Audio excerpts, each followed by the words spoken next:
up the phone and say, my father has cancer. I need to go help them. And then if probation would have said, no, you can't do that, then you know what would have ended up happening? I would have got an email from probation and they would have sent it to me and said, his father is ill. He would like to go be with his father. And then you know what I would have said? Have him come in and we would have discussed it. And maybe I would have let you take care of issues with your father. You are on probation. Probation is a contract. So even though your attorney, the state and probation is saying. Get ready, because today's courtroom has everything: confusion, emotion, and a few moments that'll make you say, wait, he did what? First up, a defendant who sabotages his own drug test in the strangest way possible. Then, a woman's plea for mercy after a medical nightmare spirals into new criminal charges. And finally, a man who says he left rehab to take care of his sick father, but ends up right back in front of the same judge. Each story reveals how one decision, one moment, can flip your entire life in front of a judge. So stay tuned, because these rulings will leave you questioning justice, second chances, and accountability. Oh, no, I'm being told he stuck his finger in water and in the testing, which I find very suspicious. Yeah, no. Nobody does that. Court is calling 2023 CR 0889, State of Texas versus Stephen Wayne Walbarker. Could I have parties announced for the record for the state? Defense. Ron Ross for defense. Are you Stephen Walbarker? You entered a plea on June 15th, guilty to count 2. According to the plea bargaining agreement, punishments be assessed at 8 years in the prison. The state is. This moment right here is why judges lose patience so quickly. The judge just learned that the defendant sabotaged his own urine test by literally sticking his hand into the sample cup. That's not just gross, it's a serious violation. Drug tests in court aren't optional. They're a condition of probation and proof of compliance. The defense tries to argue he deserves outpatient treatment instead of prison, but the judge isn't buying it, not after this stunt. When you tamper with a test, it screams dishonesty, and dishonesty is a red flag in addiction recovery. What do you think? Should the judge have given him one more chance, or was she right to send him straight into treatment custody? Let me know your thoughts below, because this case shows how quickly trust can vanish in a courtroom. Silent on your application. Have both parties had a chance to review the PSI report? State? Yes, Your Honor. Defense? Yes, we have, Judge, and by the way, it's a capital H. Ah, Yes, and state is silent, Judge. all right. If y'all want to, oh yeah, it is a captivate. Okay. And the state is silent. Have both parties had a chance to review the PSI report? State? Yes, Your Honor. Defense? We have, judges, just one correction or Yes. in the TAP evaluation down about toward the end of it, said that he's continued to use marijuana since he was arrested, and he said that's not true. He said since he's arrested, he was using it before, but since that he hadn't used it. That's what he tells me. Well, we can't get a UA because I know. he stuck his hand in the cup. Nobody does that. I don't know anybody who would purposely or accidentally stick their hand in a cup of urine. I just did, when there was no urine, ma'am, I just grabbed the cup. I didn't even.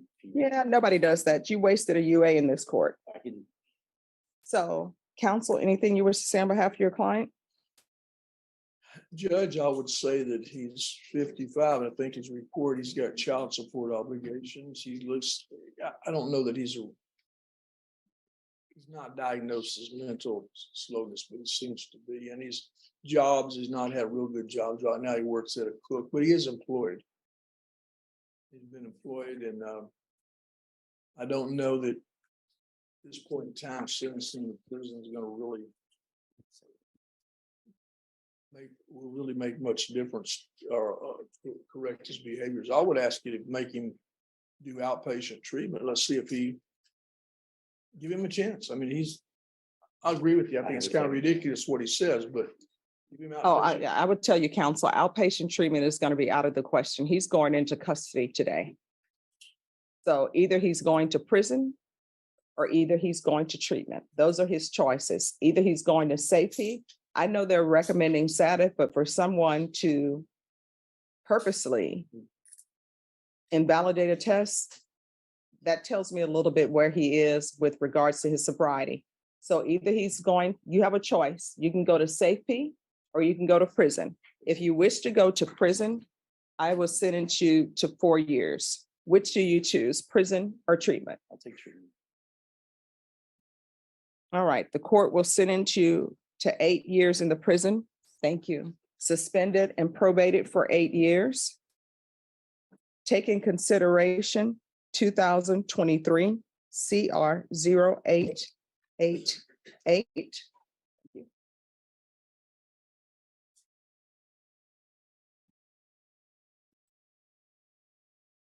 Got to sentence you to safe P, followed by aftercare. There's to be proof of employment within 45 days of release. There's to be no employment as a home health care provider or with minors. There's to be the UA hotline upon release.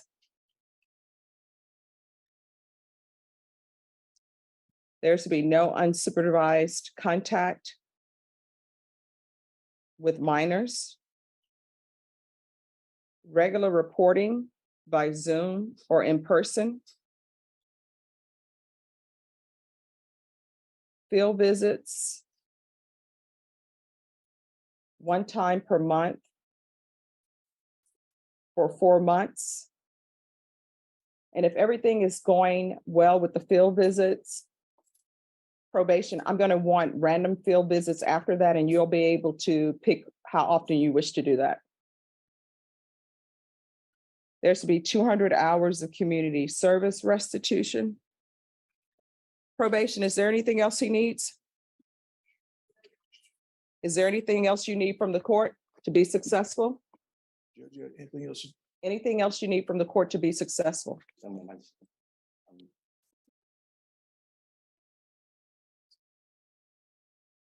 All right, I'm going to show you what's entitled Trial Court Certification of Defendant's Rights to Appeal. Did you review that document with your attorney? Did you understand it? And did you sign it? Yeah, yes, ma'am. Oh, yes. All right. You do have a right to appeal since there were issues raised through pretrial motions. But however, this is a felony conviction. You're not allowed to own or possess any weapons or ammunition, any body armor or anything of that nature. Do you understand? If you have a question over what a weapon or ammunition is or body armor, you'll need to speak to an attorney. Do you understand? We can go off the record. Mr. Wahlberger, here's the thing. When I ask for people to do UAs, sometimes I know that people are going to come in and they're going to be positive. I can see the signs when people are going to be positive. The reason why I'm asking is because I'm trying to determine 1, your level of truthfulness, and 2, where you are in your sobriety. And when you are dishonest with me about your sobriety, you know what that tells me? That tells me you need to be in somebody's inpatient treatment. So you're going to inpatient treatment because of you. All you had to do was take the UA instead of sabotaging the UA test. You understand? Yes, ma'am. All right, good luck to you. 21 CR 5216, State of Texas versus Delphina Spiller. Can our parties announce for the record for the state? Hank Wilkins for the state, Your Honor. Defense. Valerie Headland. And are you Ms. Spiller? Yes, I am. Showing you what's entitled Motion to Enter Adjudication of Guilty and Revoke Community Supervision. Did you review that with your attorney? Did you understand it? Yes, I did. Are you the same Delphina Spiller who was placed on deferred adjudication in 2021 CR 5216 for the offense of possession of a controlled substance, penalty group 1, 4 grams to 200 grams on September 10th, 2021 for a period of 5 years? Is that you? Yes, that's me. State? Violated condition number 5 in Bexar County, Texas. The defendant Delphina Spiller did then and there fail to report to the supervision officer as directed for the months of July and August 2022 in violation of condition number 5. How do you plead to that? True or not true? True. State? Your Honor, we waive and abandon the other violations alleged. Any objections? No. Did you understand by pleading true to violation of condition number 5, the court could find it true, grant the motion, find you guilty, and sentence you up to 20 years in prison and up to a $10,000 fine? Yes, I do. Knowing that, do you still wish to plead true to violation of condition number 5? Yes, I do. Court will find violation of condition number 5 true. Is there a proposed agreement? Judge, there's not a proposed agreement. We were gonna recommend 5 years, and I believe the defense would like to ask for an alternative to that, Judge. All right, defense, what are you requesting? Judge, without going into so many details and background on this, and certainly not to offer excuses, Your Honor. I did meet with Ms. Spiller for a long time last week.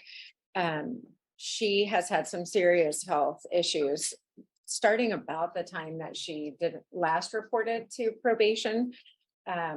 And it had her in and out of the hospital from around June, July of 2022. September, they finally diagnosed her.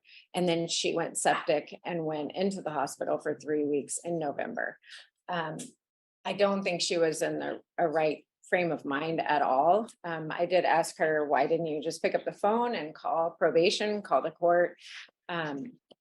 She was eventually picked up because, well, she was in Spring Branch. And then after she resolved some of the medical issues, Was she supposed to be in Spring Branch? no, Your Honor. Her mother-in-law lives in Spring Branch with her children.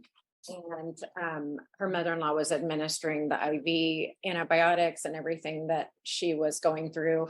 And her mother actually has custody. Is it one daughter Yes, or it's two? one- Just one one daughter.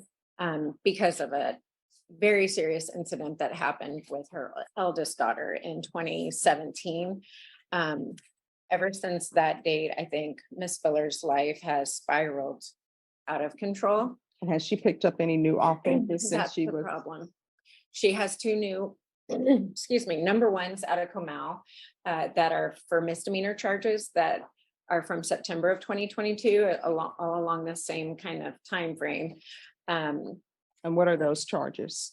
I think fraud, use, possession, less Failure to than five- identify. failure to ID. There's an offense report in the summary.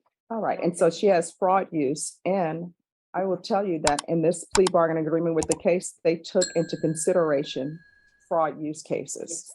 And so I have before me a person who's not reporting and is alleged to have picked up new fraud use cases and didn't pick up the phone and call probation.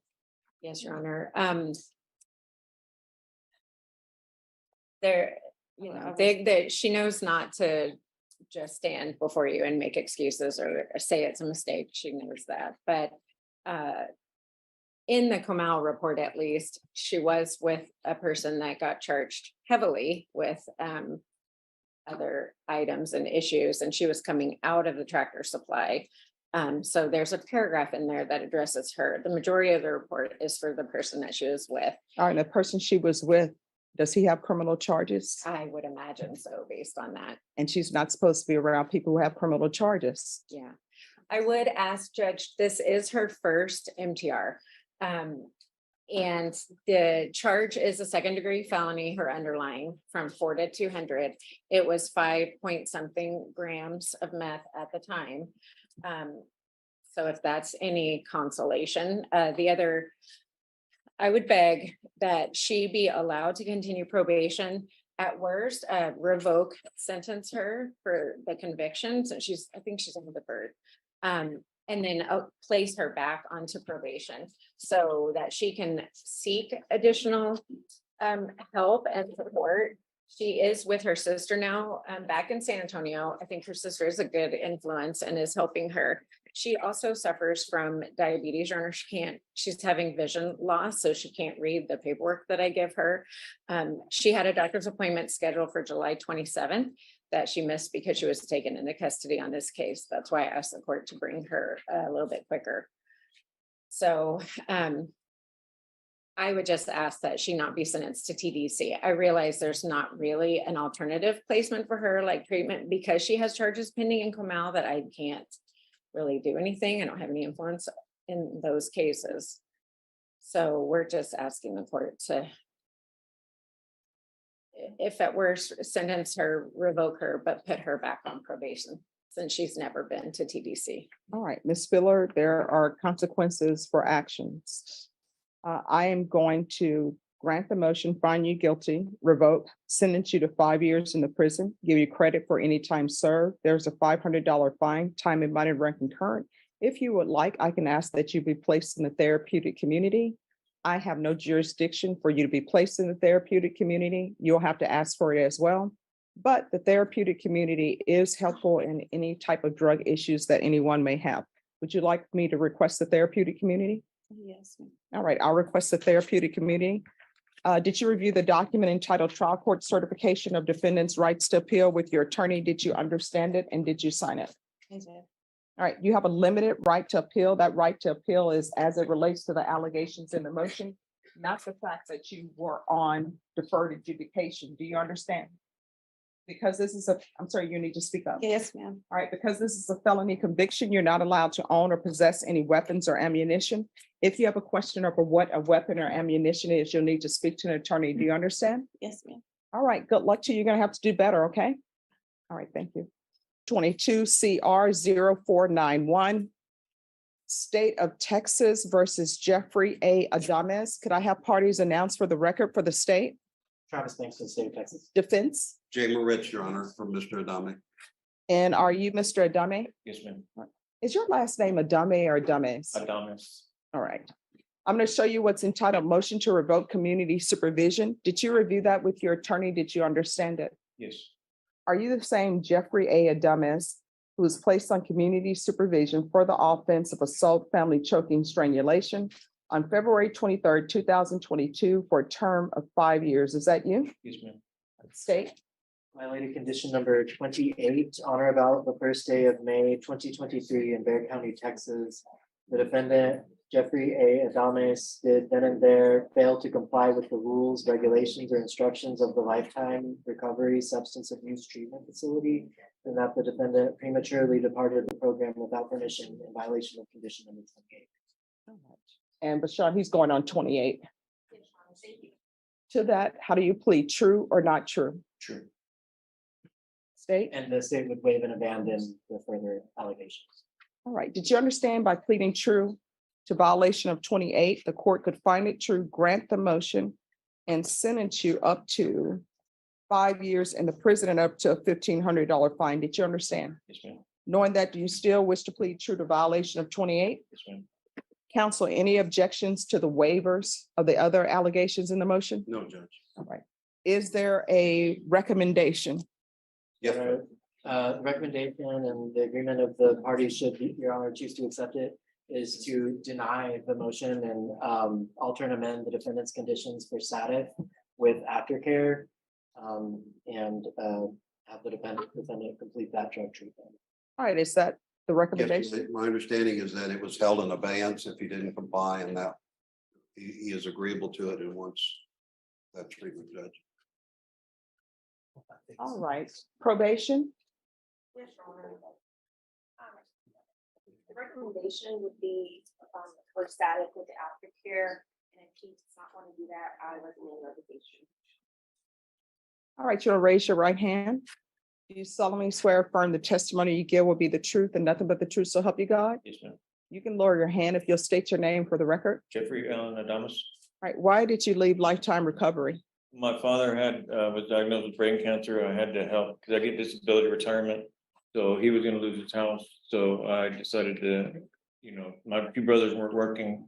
So I decided to leave so I can use my disability retirement to help him out with his, till he had the surgery. And then when he went to recovery in Universal City, he started the recovery. My brother's got a job, so I was able to leave. And I was working on trying to get some money so I could turn myself in, which I did in the 13th of last month. Yeah, why don't you pick up the phone and call probation and say, my father has cancer and I need to help him? I freaked out. I mean, I was just, I was just real distressed. I mean. No, how old are you? I'm 50 years old. No, it's easy to pick up the phone and say, my father has cancer. I need to go help them. And then if probation would have said, no, you can't do that, then you know what would have ended up happening? I would have got an email from probation and they would have sent it to me and said, His father is ill. He would like to go be with his father. And then, you know what I would have said? Have him come in and we would have discussed it. And maybe I would have let you take care of issues with your father. You are on probation. Probation is a contract. So even though your attorney, the state and probation is saying SATA, I could still say I'm sending you to prison for 5 years. I understand. Do you understand? Yes, ma'am. So now what has happened? You're still in the same situation you are. Now you're starting all over. When lifetime recovery, you probably would have been finished with it by now. Now, instead, if I follow this agreement, you're going to be in custody and wait for transfer to SATA. All because you don't pick up the phone and call anybody. And lifetime recovery and all of these treatment programs are supposed to teach you how to deal with your problems. And dealing with your problems are not supposed to be, I'm not going to follow the rules. I'm going to throw my hands up. What if I had a problem and I said, in the middle of this, I have a problem and I just leave. I don't tell you guys anything. And everybody just sitting around here like, what happened to the judge? What's going on? If someone had called me right now with an emergency, if my mom or somebody would call and say, it's an emergency, we need you back home. You know what I'm going to do? I'm going to say, everyone, excuse me for a moment. I'm going to get on the phone. I'm going to call the powers that be and say, I need a judge. I have to leave. I'm going to tell everybody here, everyone, I'm sorry. I need to leave. I need to get a flight. I need to work on that and go home. I'm not just going to leave. And then everybody's like, what do we do now? And in your case, when you just drop off the face of the earth, you know what the what do we do now is? File a motion to revoke.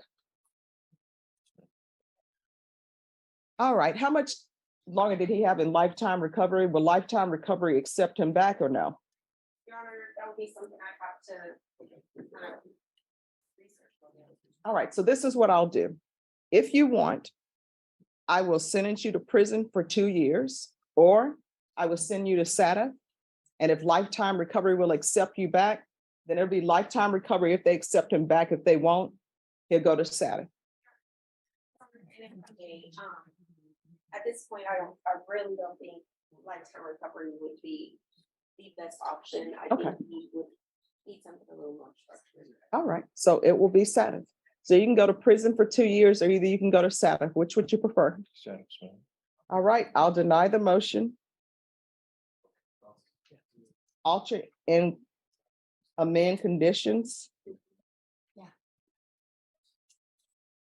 To include SATA. Followed by aftercare.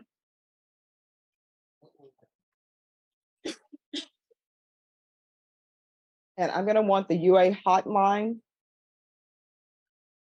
upon release. And that's to be until further notice. Is there anything else you need from the court so that I won't see you back up here again with the motion to revoke? Probation, is there anything else he needs? All right, good luck to you. Thank you. You're welcome. Thank you, Judge. You're welcome. Please subscribe to help the channel. 3 very different defendants, yet one theme ties them all together: choices. The first man thought he could outsmart a drug test. The second, Delfina, got lost between health struggles and poor decisions. And the third, Jeffrey, let fear and family loyalty lead him off the legal path. But the judge stayed consistent, emphasizing honesty, communication, and responsibility. Probation isn't freedom, it's a contract built on trust. Break that trust, and even good intentions won't save you. These moments remind us how fragile second chances really are. If you found these cases as eye-opening as I did, make sure to hit that like button, drop your thoughts in the comments, and subscribe for more real courtroom drama and powerful legal breakdowns. You won't believe what's coming next.